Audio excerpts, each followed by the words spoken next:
اللہ کی قسم میرے نبی کی شادیاں شوق کی شادیاں نہیں تھی. ایک حدیث سناتا ہوں. ما تزوجت وما زوجت الا بوحی من السماء نزل به جبریل. سن لو لوگو، میں نے جہاں شادی کی، میں نے جہاں بیٹی دی، پہلے آسمان سے وحی آئی، جبریل لے کر آئے، پھر میں نے شادی کی. تو یہ شوق کی شادیاں نہیں ہیں، زندگی سکھانے کی شادیاں ہیں، چونکہ سب سے مشکل رشتہ خامد اور بیوی ہے. سب سے مشکل رشتہ خامد اور بیوی ہے. اس وقت طلاقیں کیوں بڑھ رہی ہیں؟ ایک تو یہ ہماری یہ جو فاسٹ فوڈ ہے، اس نے ہمارے اندر جو ایک نیچرل سسٹم تھا اسے ڈسٹرب کر دیا ہے. تو غصہ بڑھ گیا ہے، برداشت گھٹ گئی ہے، چھوٹی چھوٹی باتوں پہ گھر اجڑ رہے ہیں، گھر اجڑ رہے ہیں. پہلے یورپ میں سنتے تھے، اب یہاں پاکستان آج شادی ہوتی، چوتھے دن طلاق ہو رہی ہوتی. میں وہاں بیان کے لیے نکل رہا تھا مانچسٹر، تو میرے ساتھ جو گاڑی چلا رہا تھا، میں نے پوچھا آپ کیا کرتے ہو؟ لاہور کا تھا. کہا جی میں وکیل ہوں. میں نے کہا یہاں کوئی جھوٹے کیس ہوتے ہیں جیسے پاکستان میں؟ کہا جی نہیں، یہاں جھوٹا کیس کوئی نہیں ہوتا، جو بھی ہوتا ہے جینون ہوتا ہے. میں نے کہا یہاں مسلمانوں کے لڑائی جھگڑے آتے ہیں؟ کہا جی ہاں جی آتے ہیں. میں نے کہا سب سے زیادہ کیا جھگڑے آتے ہیں؟ کہا جی سب سے زیادہ طلاق کے آتے ہیں. طلاق طلاق طلاق طلاق. کہ نہیں سیکھا، زندگی برداشت کا نام ہے، برداشت کرنا سیکھا نہیں. میرے نبی نے 11 شادیاں کی، ہر قسم کی عورت کے ساتھ شادی کی. خاندان کے اندر، برادری کے اندر، اور خاندان برادری سے باہر. یہی 3 نسبتیں ہیں. اپنے خاندان میں قریش، تو آپ کی کئی بیگمات قریش، حضرت عائشہ، حضرت حفصہ، حضرت زینب، حضرت ام حبیبہ، یہ سب قریش ہیں. قریش سے باہر حضرت میمونہ، حضرت جویریہ، یہ قریش سے باہر ہے برادری. پھر برادری سے بھی باہر شادی کی یہود، حضرت صفیہ یہودی کی بیٹی ہیں، ان کے ساتھ شادی کی. ہر نسل سے شادی کی. اوپر والے کا نظام ہے. اپنے سے مالدار حضرت خدیجہ، اپنے برابر ام سلمہ، ام حبیبہ، اپنے سے کم فخر میں جویریہ، صفیہ، اپنے سے غربت کے ساتھ نہیں. عمر سے بڑی کے ساتھ شادی کی حضرت خدیجہ. ہم عمر کے ساتھ شادی کی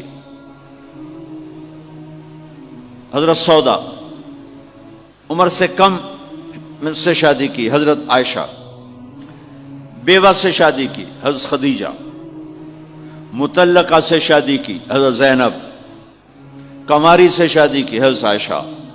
جتنی بھی نسبتیں کسی عورت کی بن سکتی ہیں، ان سب میں اللہ نے آپ کو استعمال کر کے زندگی گزارنے کا طریقہ سکھایا. تیز مزاج کے ساتھ شادی کی حضرت حفصہ رضی اللہ تعالیٰ عنہ، مزاج میں تیزی تھی.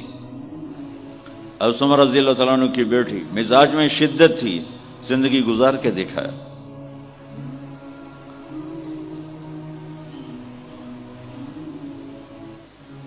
ایک آپ کو حدیث سناتا ہوں، اللہ کی قسم صرف ہمیں سکھانے کے لیے. جس ہستی نے اللہ کو آنکھوں سے دیکھ لیا ہو، اس کے لیے عورت کیا چیز ہے، دنیا کیا چیز ہے. میرے نبی کا معراج کے بعد دنیا میں واپس آنا سب سے بڑا مجاہدہ اور قربانی ہے.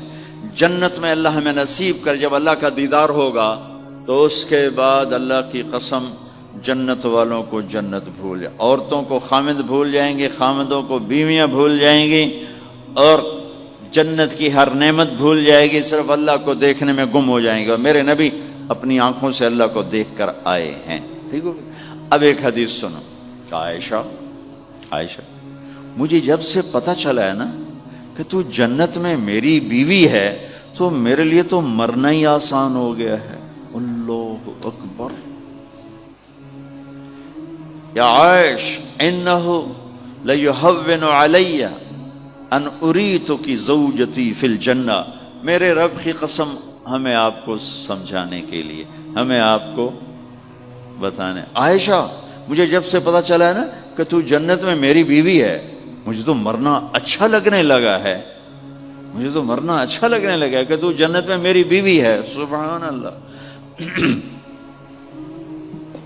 ادھر اچھا جی جنت بھی یہی لبنی ہیں جی، یہ جنت جا کے بھی یہ نال ہی رہنا ہے، یہاں یہ باتیں سننے کو ملتی. اور میرا نبی کہہ رہا ہے عائشہ مجھے پتہ چلا کہ تو جنت میں میری بیوی ہے تو میرے لیے تو مرنا ہی آسان ہو گیا. سبحان اللہ، کیا خوبصورت، اللہ کی قسم یہ دلداری تھی.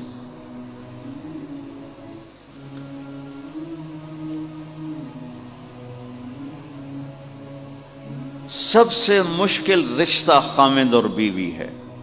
سینکڑوں آیات اس کے لیے اللہ نے اتاری. ماں باپ کے لیے چند آیات، اولاد کے لیے چند آیات، بہن بھائیوں کے لیے چند آیات، خامند اور بیوی کے لیے قرآن پڑھا ہے، پوری سورت اتاری ہے، وہ سینکڑوں آیات اتاری. چونکہ ایک اس رشتے کی اہمیت، ایک اس کی نزاکت اور کمزوری کہ کوئی رشتہ ٹوٹتا نہیں سوائے خامد اور بیوی کے. میں ماں کا بیٹا ہوں، باپ کا بیٹا ہوں، اچھا ہوں یا برا ہوں انہی کا ہوں.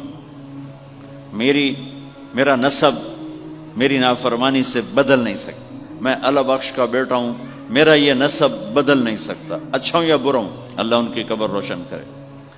خامد اور بیوی کا رشتہ ایک بول پہ ٹوٹ جاتا ہے، ایک بول پہ ٹوٹ جاتا ہے. اس لیے اس کو بچانے کے لیے آیات آیات آیات. اور میرے نبی کی شادیاں کہ کس طرح ایک گھر کو لے کے چلتے ہیں، کس طرح ہر مزاج کی عورت کے ساتھ سلوک کرتے ہیں.